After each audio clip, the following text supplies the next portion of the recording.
Everyone, we are excited to have you here with us to this second session in our communication series. And while as you're signing in and getting comfortable, we would love it if you could tell us in the chat who you are and where you're joining us from today. To those of you who joined us last week, welcome back. It is great to see so many of you again, and it was great to have my inbox filled up last week with so many of you sharing how much you enjoyed and learned from Dr. Strother. So that feedback is wonderful. We're glad to hear it was valuable, and it helps us better understand what we might be able to offer in the future that would create value for you. So additionally, I want to thank you all for spreading the word. We have a number of new folks joining us today. So welcome to all of you. And many of you are completely new to our Ag Forestry Network. So I want to make sure I introduce myself and Ag Forestry. My name is Hannah Pausch, and I'm the program director. And at Ag Forestry, our mission is to cultivate leaders who communicate, collaborate, inspire, and serve. We were founded in 1976, and this October we will launch our 43rd class on their journey through our 2-year leadership development program. And so with 43 years of in-person programming experience, we had been considering exploring virtual programming when COVID came along and gave us a nice push to stop talking about it and start doing it. And thanks to all of you, last week's webinar had our highest attendance of any of our webinars so far, and the recording had the most views of any of our videos on YouTube. So we are very excited, and I am almost used to the feeling of talking to all of you without being able to see you.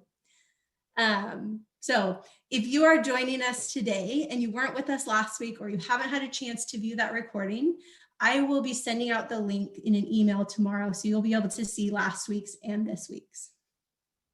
And one final message: if you are new to Ag Forestry, we would love the opportunity to connect with you. So I want to invite you to join us for a brief information session after the webinar on February 24th. So it will be the last webinar in this series. And I know that everybody's schedules are busy. A lot of you are joining us on your lunch break. We appreciate that.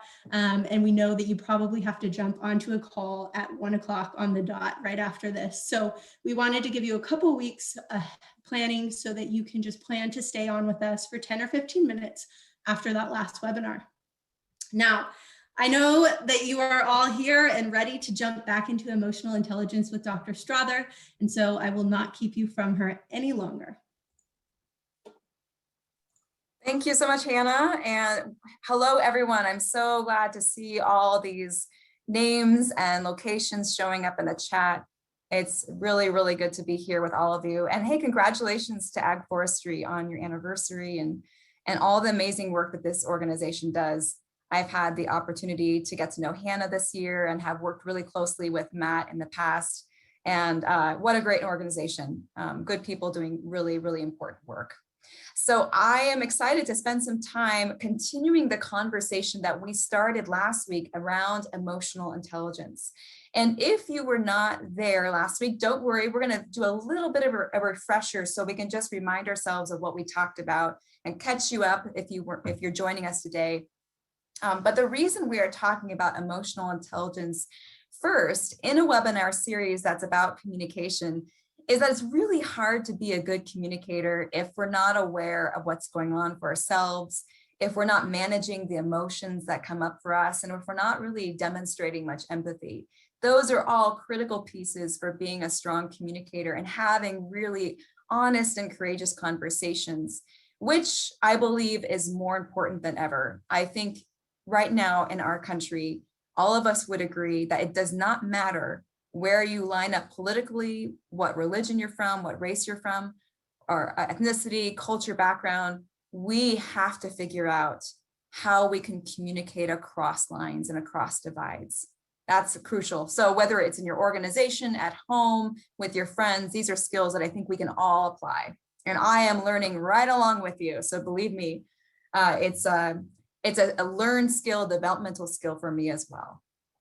So first of all, for those of you who were with us last week, what I would just invite you to and do at the moment is to think about what was something that you found yourself pondering from our conversation about two dimensions of emotional intelligence that we talked about, one being self-awareness and the other being self-regulation. Just like what was on your mind, what stuck with you, what was kind of like, I don't know about that, or, oh gosh, that was an aha for me.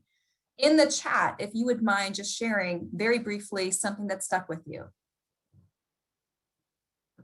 I'll give you a minute to do that or so. Oh, Jay said, the value of the Johari window. For those of you who may recall, Johari window is a way of thinking about the things that you know and don't know about yourself, and the things that people know and don't know about you. So it's a way for us to think about, where might I have some blind spots? Where may I have hidden potential that I'm not aware of and no one else is aware of? What do I disclose to people and what do I make public? Yeah. A lot of people thinking about blind spots. Oh, the concept of the best self. How do we show up as our best self?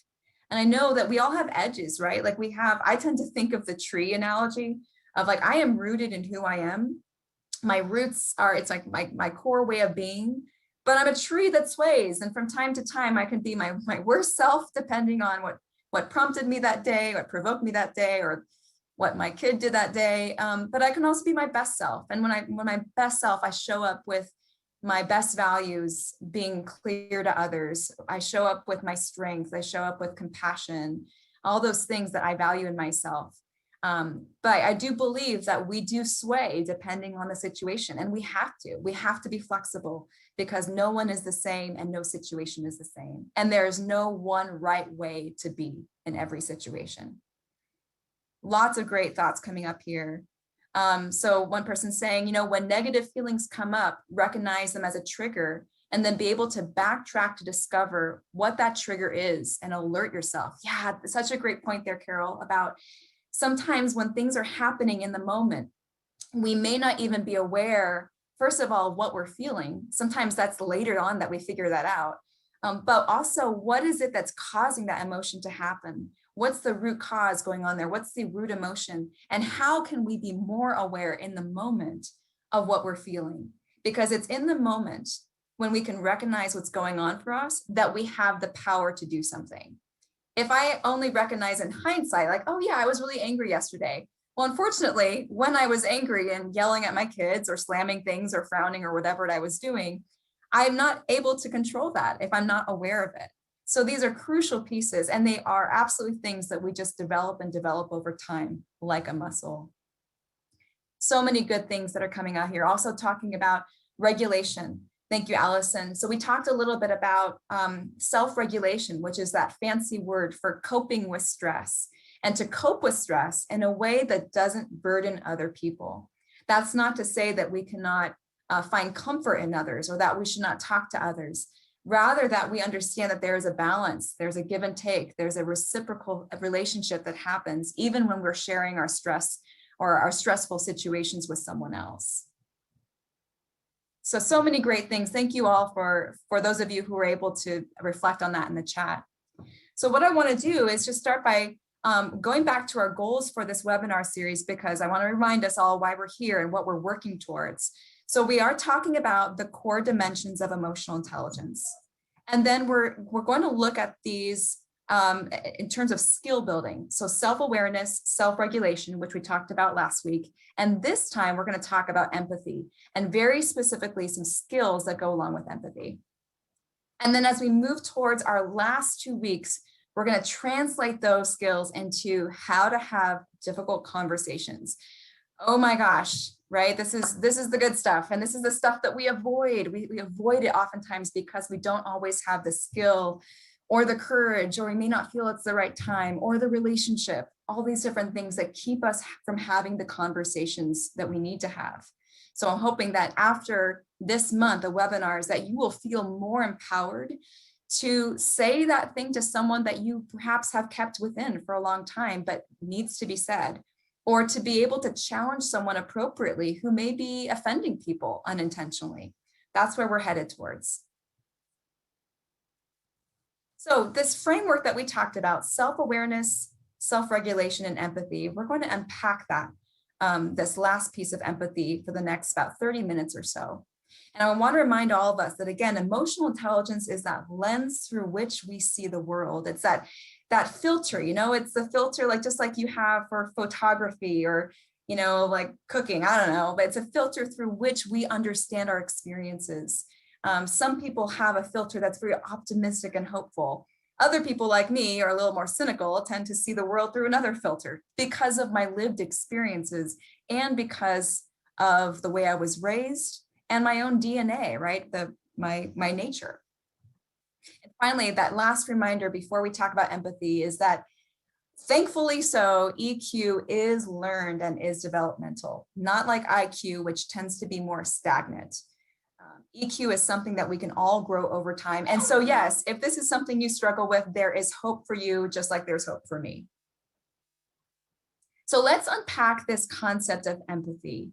What does it mean? If I were to put it in a nutshell, I would say, okay, understanding what others are going through. Okay, that's a pretty basic way to think of it.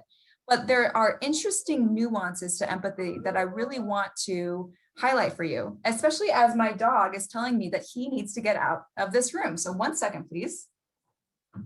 Darwin. You see, in that moment, I was trying to show empathy to my dog who desperately needs to leave and will probably need to come back in just a moment. 2 ways to think of empathy, okay? One is that you have accuracy. So, yeah, thank you for empathizing, Jay. So empathy accuracy, this is interesting. So have you ever been around someone who can just like read a room? They know what's going on for people. They can almost like get into their thoughts. They can read your body language. They have a sense of what you're feeling. That's empathy accuracy.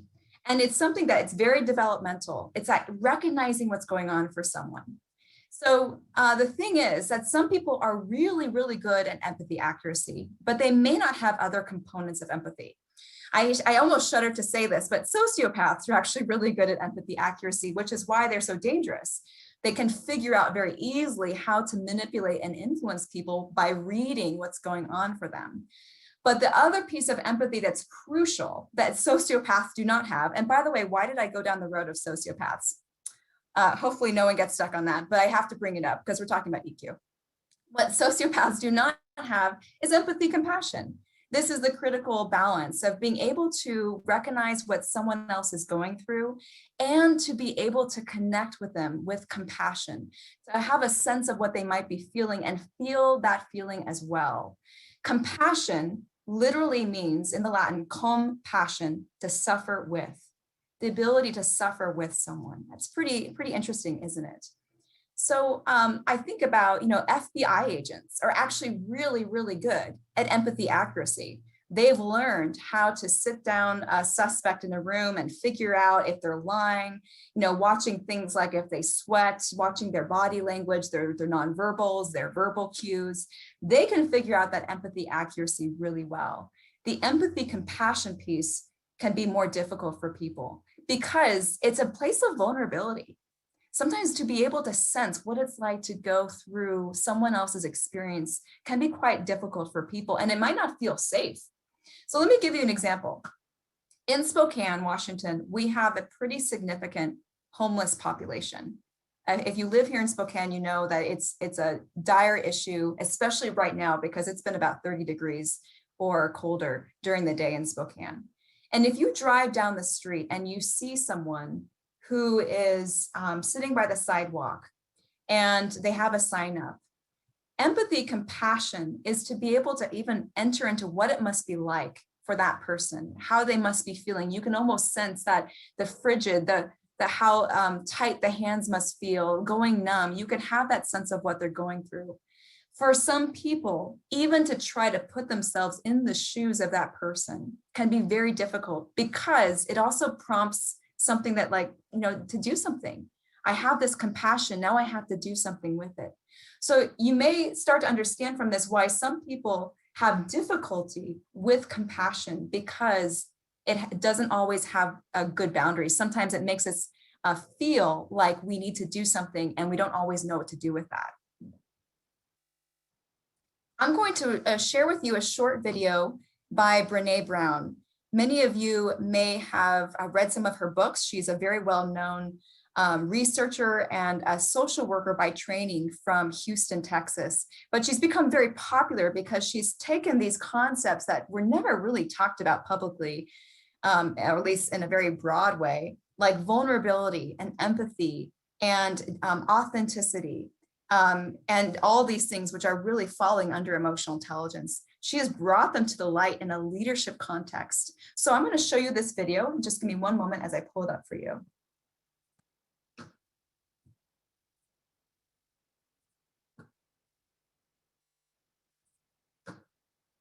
Thank you all for your patience.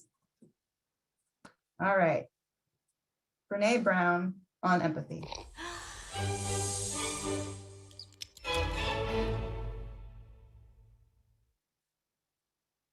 So what is empathy, and why is it very different than sympathy? Empathy fuels connection. Sympathy drives disconnection. Empathy, it's very interesting. Teresa Wiseman is a nursing scholar who studied professions, very diverse professions where empathy is relevant, and came up with 4 qualities of empathy. Perspective taking, the ability to take the perspective of another person or recognize their perspective as their truth. Staying out of judgment, not easy when you enjoy it as much as most of us do. Recognizing emotion in other people and then communicating that. Empathy is feeling with people. And to me, I always think of empathy as this kind of sacred space when someone's kind of in a deep hole and they shout out from the bottom and they say, I'm stuck, it's dark, I'm overwhelmed.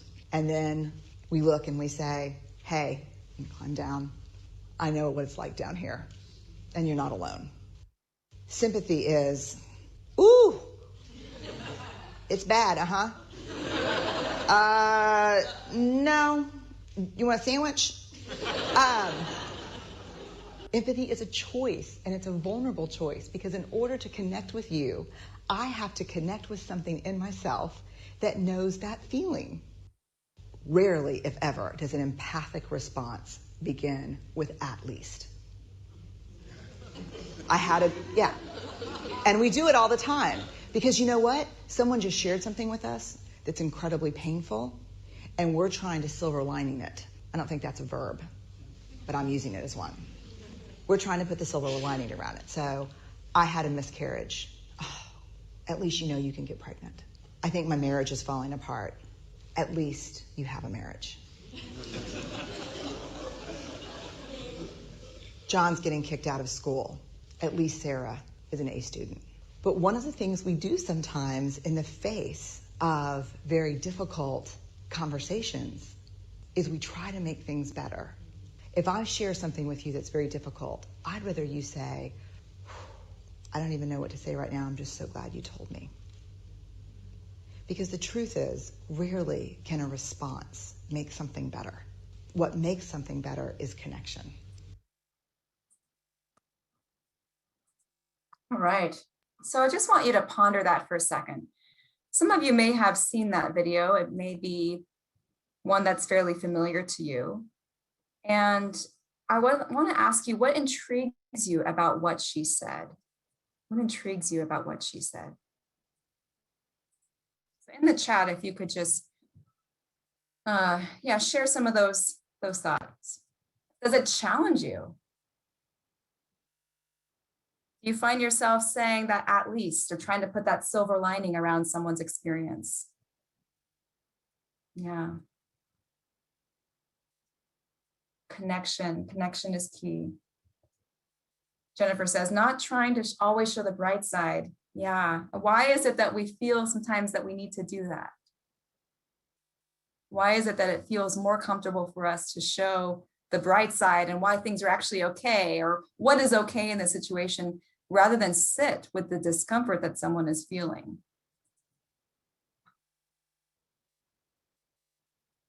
One person says, I think of silver linings to everything. And it's also hard to say the right thing when there's nothing to say.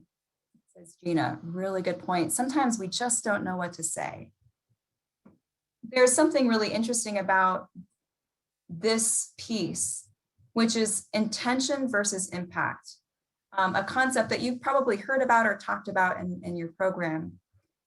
was that I may have a really good intention with saying something. Like if I say, well, at least blah, blah, blah. My intention is to try to lift that person up and to try to make them see the good in the situation.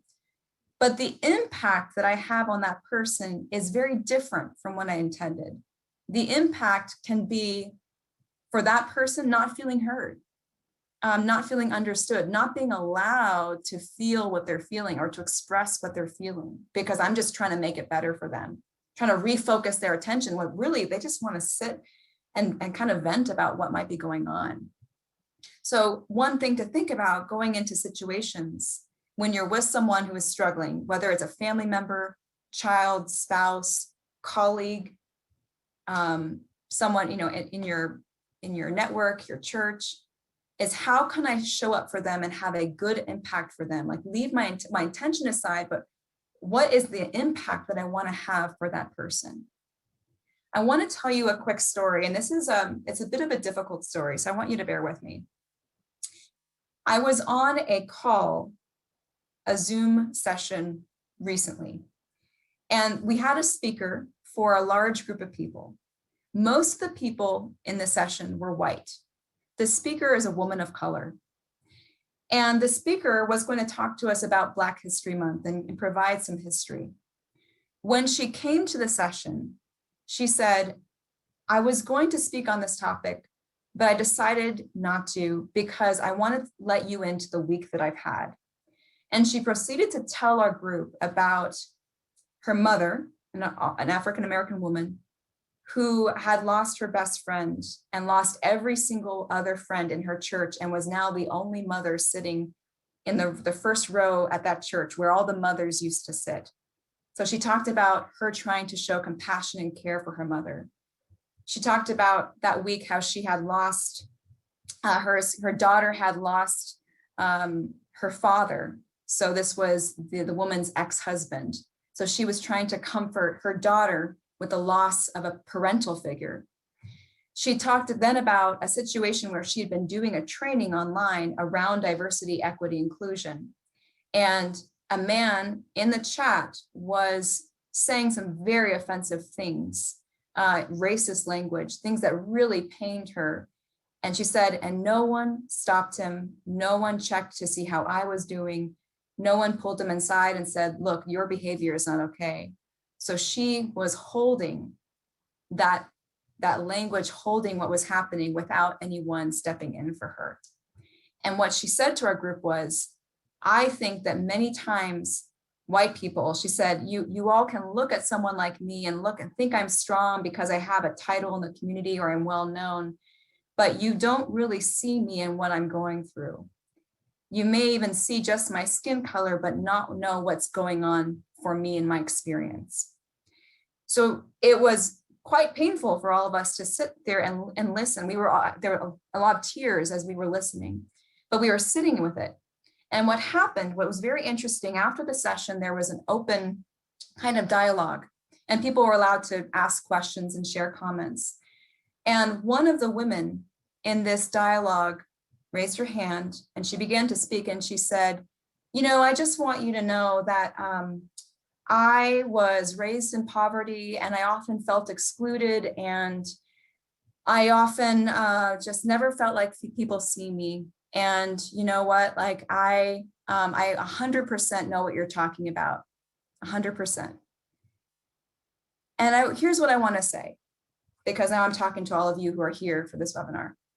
In that moment, I started to feel something uncomfortable, because what I saw was that this woman addressing the speaker, the woman of color, a white woman addressing a woman of color, had a good intention. Her intention was to connect with her and to try to help her see that you're not alone.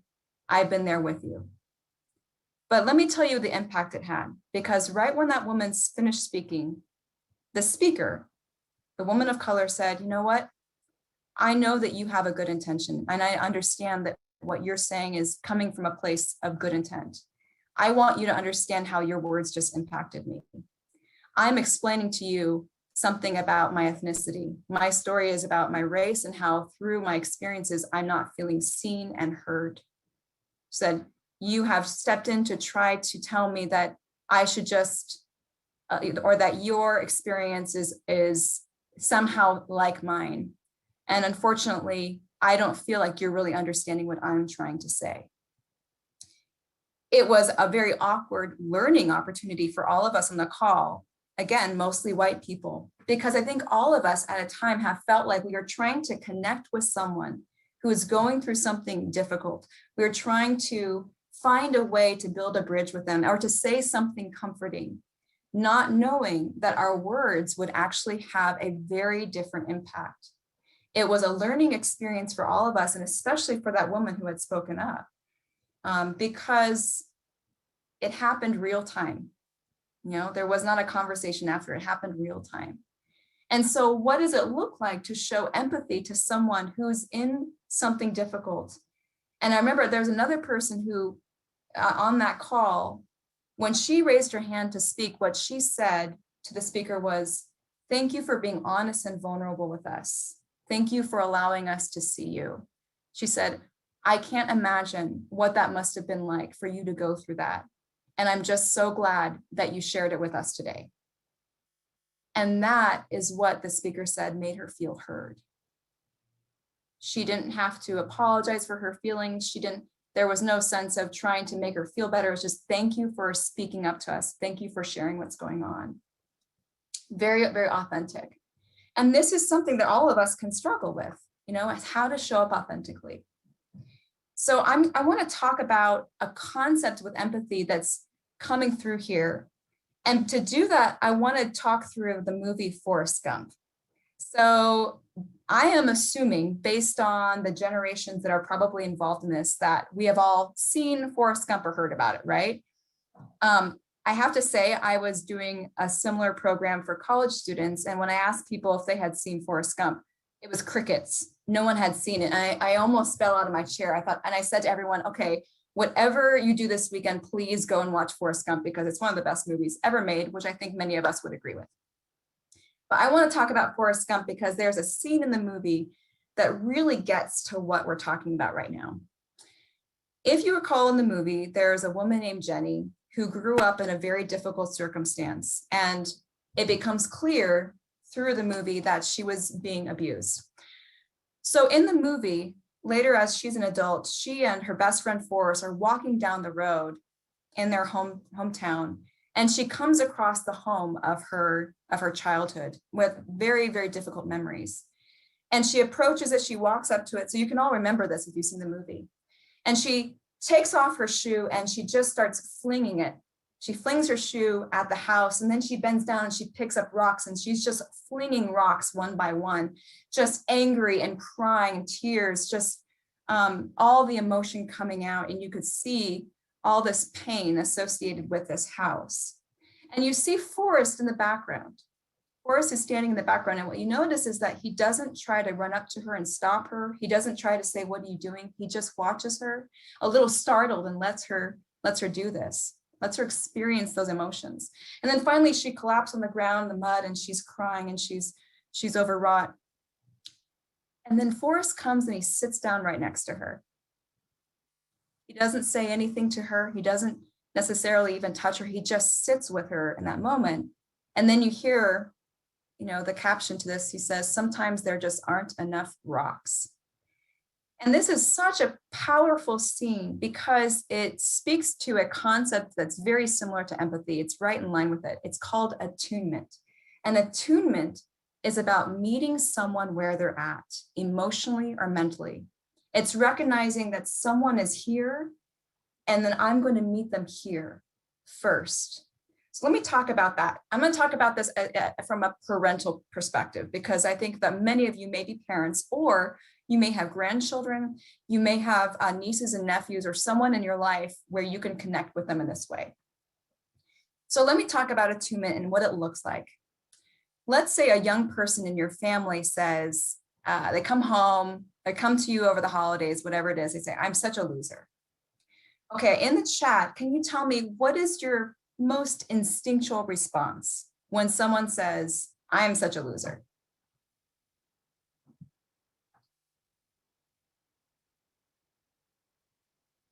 What do you want to say when someone says, I'm such a loser? No, you're not. Don't say that. No, you're not. So a lot of us would say, no, you're not, or don't say that, or no, you're awesome. You're awesome. Turn it around, right?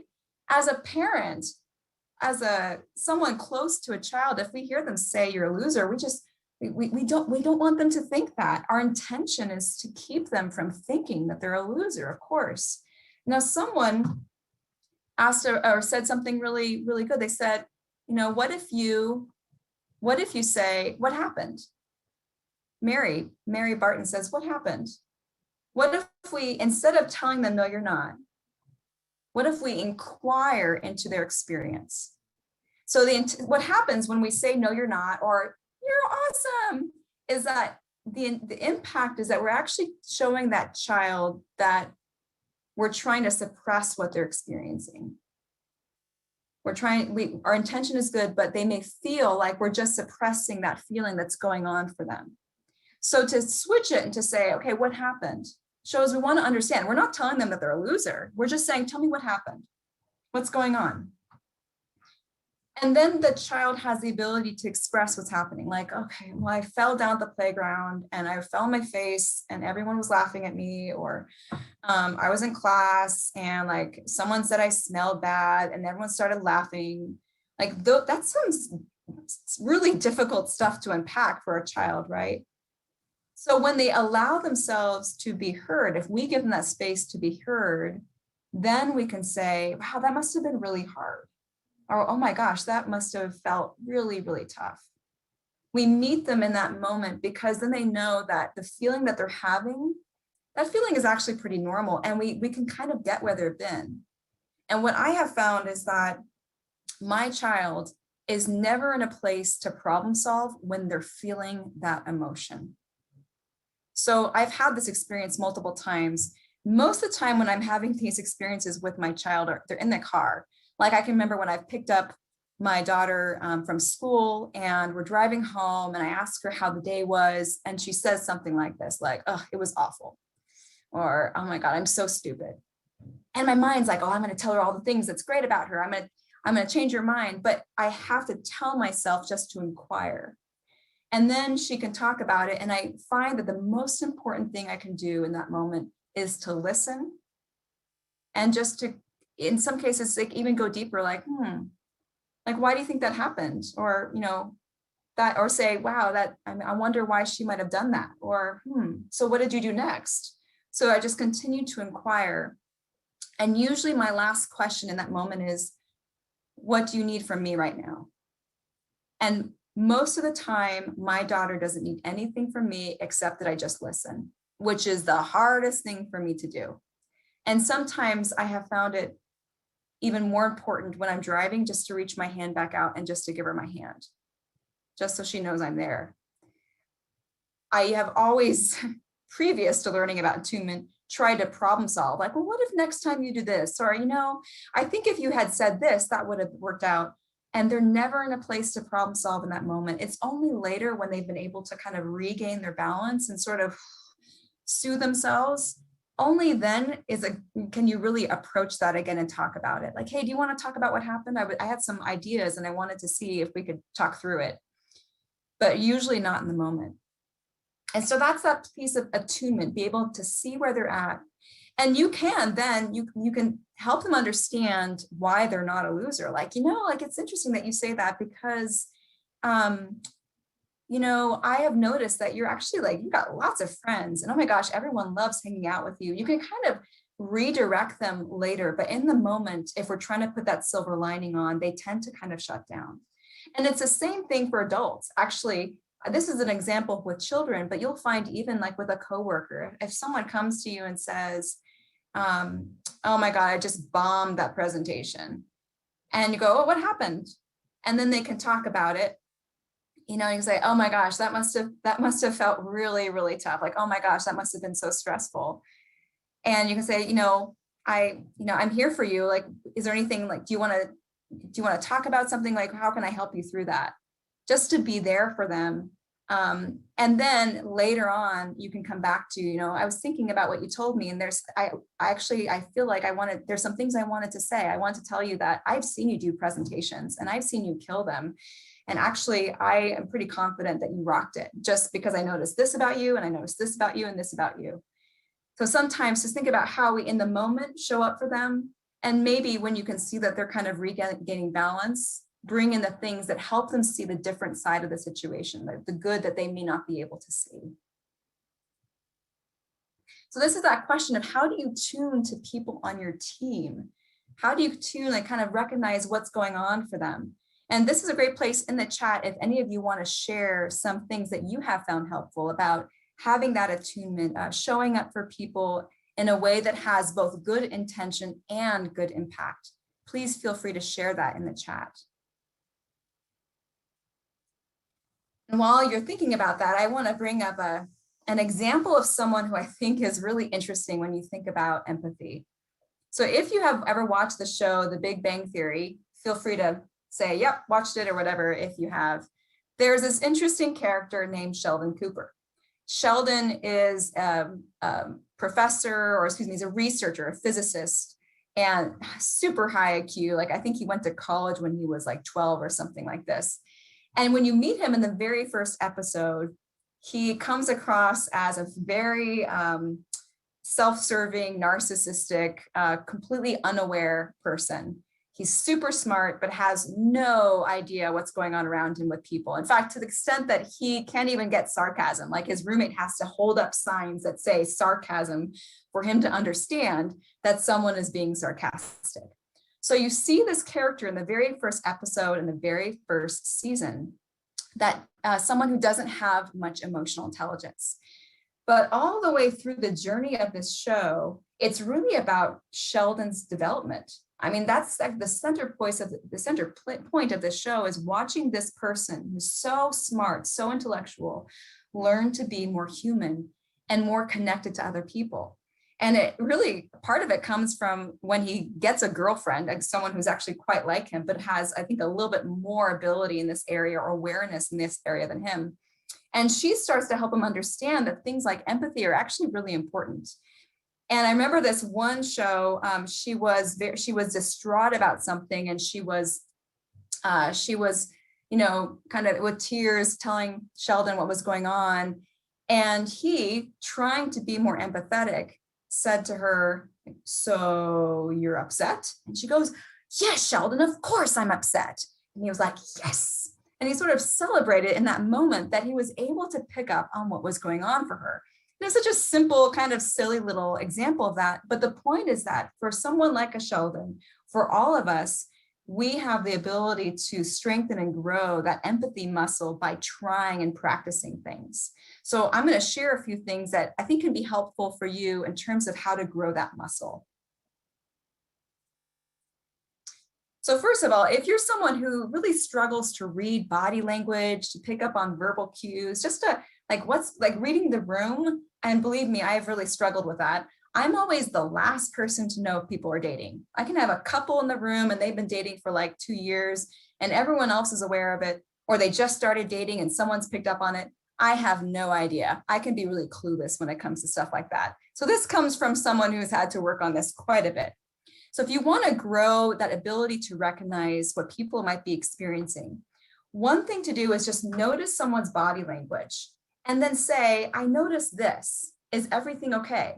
So like on a Zoom call, which is the world we live in now, if I'm in a meeting with someone who is normally quite talkative, and in this meeting, they have not said much, and maybe they're even sitting back and they're in a different position, I might just check in with them later, or maybe even the chat, and say, "Hey, I noticed that you're kind of quiet today.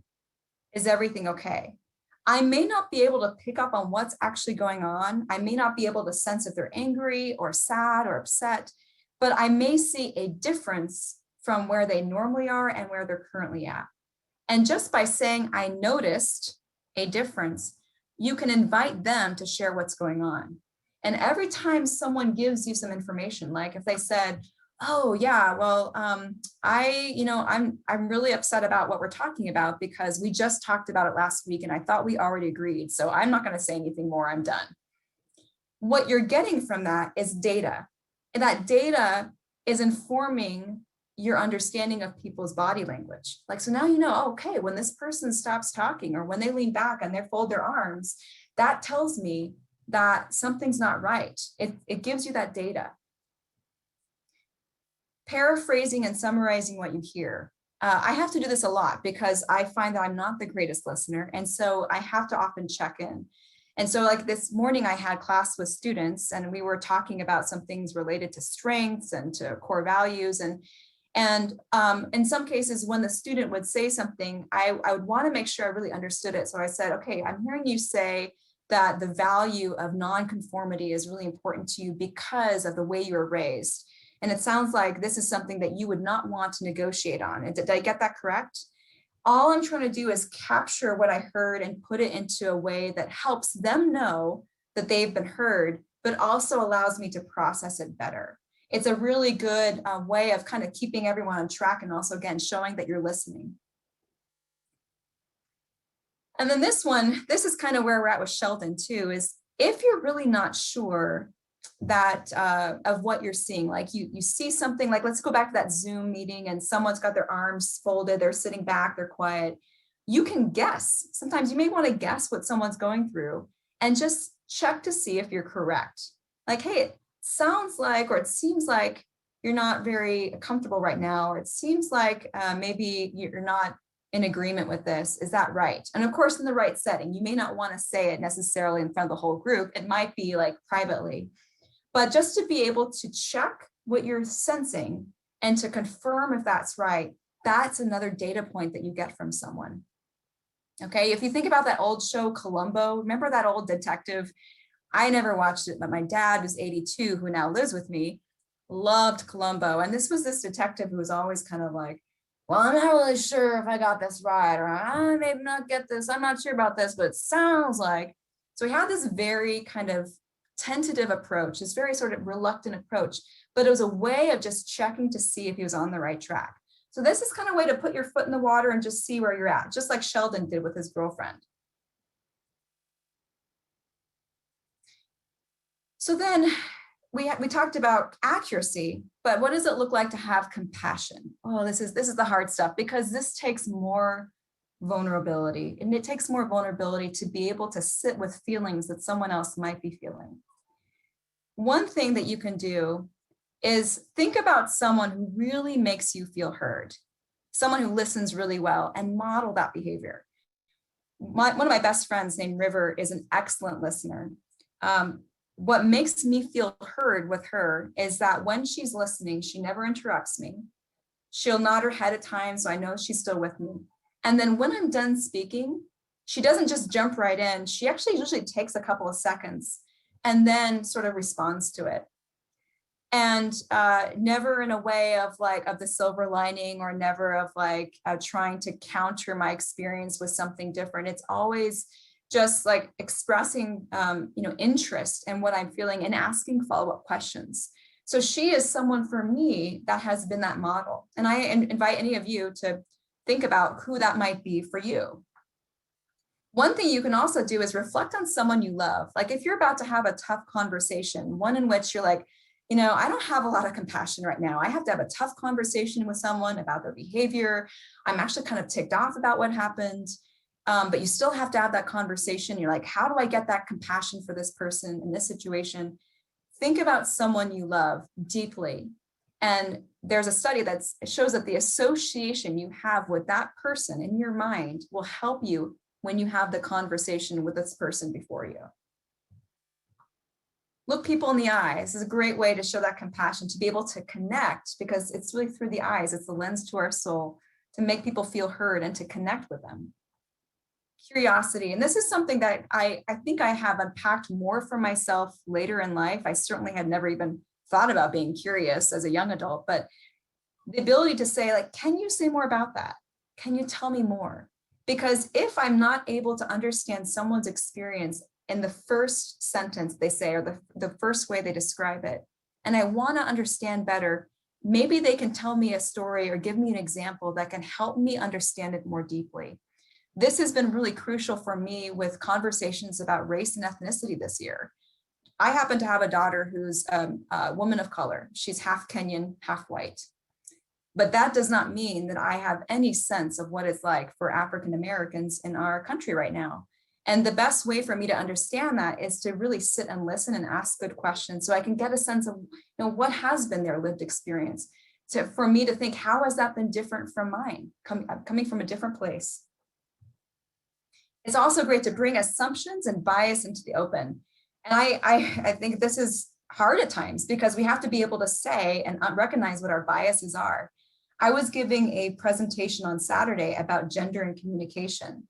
And I recognize that the way that I teach gender and communication to women has a bias because there are certain habits that women have that I personally think really we need to change. And so I said to the women at the very start, I want you to know that as I give my piece or present what I think is important, this is coming from my own personal bias. And I want to lay that on the table because this may not be true for you. This you may need to call out and even say, Rochelle, that's your bias speaking. And I give you that permission to do that. And we had a much more open conversation because we were able to, in that 2 hours, label, like, this is an assumption I'm making right now. This is a stereotype, and I need to be able to set this aside and talk authentically about this. And then finally, or like one last one that I'll mention, there's many more that many of you could probably share in the chat, is to ask someone what they need. I think someone may have mentioned this last week. I can't remember if it came up here or someplace else, but to be able, like, let's say if you had a hard day at work. I had a really tough day yesterday. And you want to talk to your partner, your spouse about it, or someone close to you. Sometimes there is this need for the person listening to solve the problem. They want to problem solve it, make it better. Like, whoa, did you do this? Or, oh, that guy's a jerk, you should have done it. And sometimes what we need to do when we're sharing our story is to be able to say, this is what I need from you. And often when we are the listener, we need to say, what do you need from me right now? Do you need for me to help you problem solve? Or should I listen? What would be the best for you right now? So just to be able to consciously ask that question of someone so that we can respond in a way that they are needing. And I also want to say that what becomes even more crucial over time is to be able to recognize when someone is not able to articulate what they need, and that we can have that foresight to think, I think that might be what they need. Like sometimes people can't even say, like, I need a hug, but maybe that's what they really need. Or, I need you to be here for me. Some people have a hard time asking for what they need, but just to be able to sense it and to be able to show up for them in that moment can be so helpful. And oftentimes those things are very simple, like holding someone's hand, giving a hug, just sitting with them in the moment of difficulty or a time of difficulty, even if you don't know what to say, Presence, physical, mental, emotional presence is so simple and oftentimes the most beautiful gift we can give to someone. It's just that as Americans who have been trained to problem solve, fix problems, be the helper, make things better, be the hero, we love heroes, just to sit with someone can require reconditioning. We have to almost retrain ourselves to do that. It can be hard to do. I also want to end with this thought. We have all, I think, been trained to think about the golden rule, right? We grow up hearing the golden rule, and the golden rule is to treat others as you want to be treated. Now, that seems right. Actually, it's in all these different religious texts. It's one of the commonalities that you find in most major religions, treat others as you want to be treated. But there has been a slight shift to this that you may have heard of, and it's called the platinum rule. And the platinum rule is treat others as they want to be treated. Treat others as they want to be treated. I go back to that story I shared about the woman, the speaker in that session, and the woman who gave her the comment. I think the woman in the comment thought that the speaker would appreciate what she was saying. She was treating her perhaps as she would want to be treated. The hard part is to put ourselves in the shoes of someone else and say, what would they want in this moment? And sometimes we can ask them that, and sometimes we can't. And that's when we make mistakes, we slip up, we say things, and we learn and we grow together. But I would hope too that whenever we have that kind of situation where someone has offended us, we have said something we didn't mean, we had an impact that we did not intend, that it becomes a learning opportunity for all of us as opposed to a shaming opportunity. And right now we live in a culture where people are shaming each other for things that each other has said. And unfortunately, we don't grow in a place of shame. So what I want to leave us with as we just go into some time for comments and questions is, how might these concepts that we talked about today impact the way that we communicate with each other, especially when things are difficult, especially when we do not see eye to eye. We are on polar opposite ends of the spectrum on this issue and this issue. So how can we use this concept of empathy or reading people, trying to get a sense of what's going on for them and trying to enter into their experience? How can we use that to have more meaningful conversations and productive conversations too? Because ultimately we want to have a good outcome. So I want to just pause with a time for some questions and some comments. Please feel free to share what's coming up for you over the chat. Even if it's just a brain dump, like, oh, something's on my mind, I'm just gonna share it right now. This is the place to do that.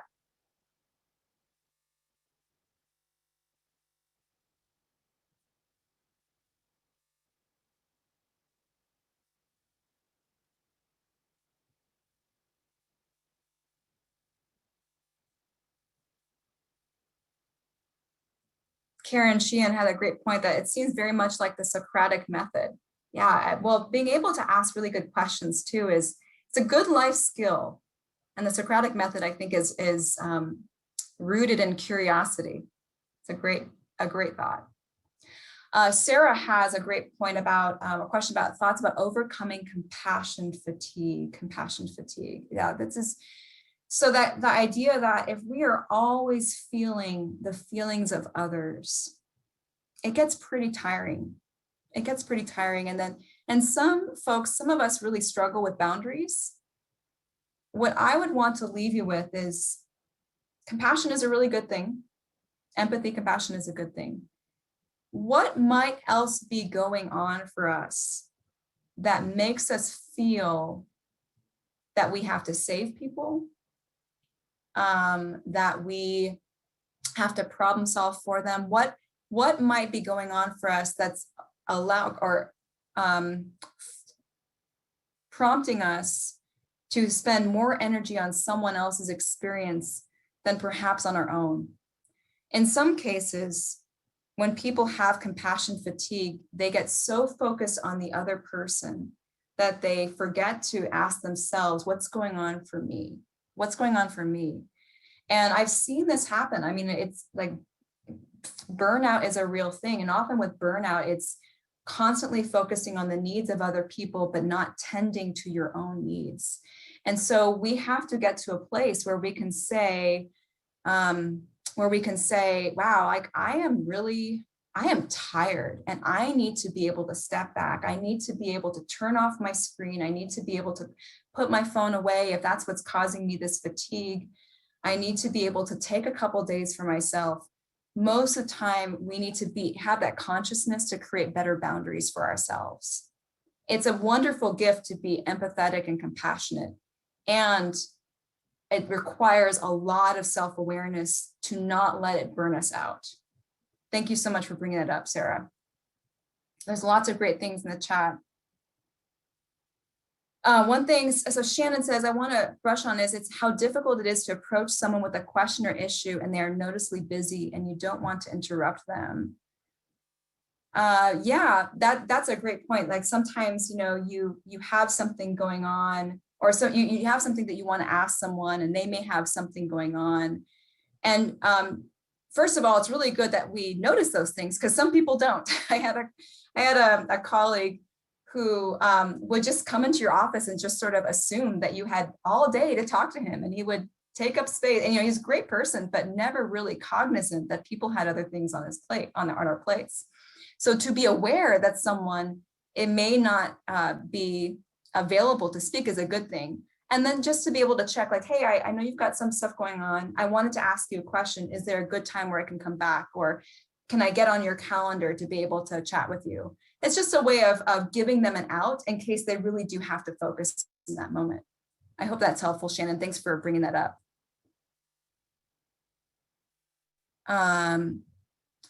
Yeah, uncomfortable. I think, Laura, is it Laura? Lori, excuse me, said we are uncomfortable. And I want to interpret that correctly. You could be uncomfortable right now in this webinar because what we're talking about is actually quite challenging. Hopefully it's forcing us to think a little bit differently about how we show up for people. You could also mean perhaps that oftentimes when we are engaging with people, that it's our discomfort that is showing up, and that's guiding our behavior. We tend to want to do what makes us comfortable. And the things that we're talking about today all require leaning into things that are uncomfortable for us. So Tim has a thought about how to deal with a person you love and live with who has polar opposite political views and continually attacks your views. Oh, that's Tim, I thank you. This is exactly what we're going to start unpacking next week. And I just want to empathize with that situation. I have a very challenging relationship with one of my parents because of our very different views about the world, about what we consider moral, right, ethical. And this is the relationship where I'm challenged the most to be my best self and to use or to constantly think, how can I show up for her in this moment in a way that she can hear what I'm saying? And how can I listen to what she's saying so that I can better understand where she's coming from? So we're going to talk about that specifically next week. But I just want to say, I think you are not alone probably in that experience. I think that this is a very, very common experience right now. People being close to someone who has a very different opinion, and there being animosity or friction because of that.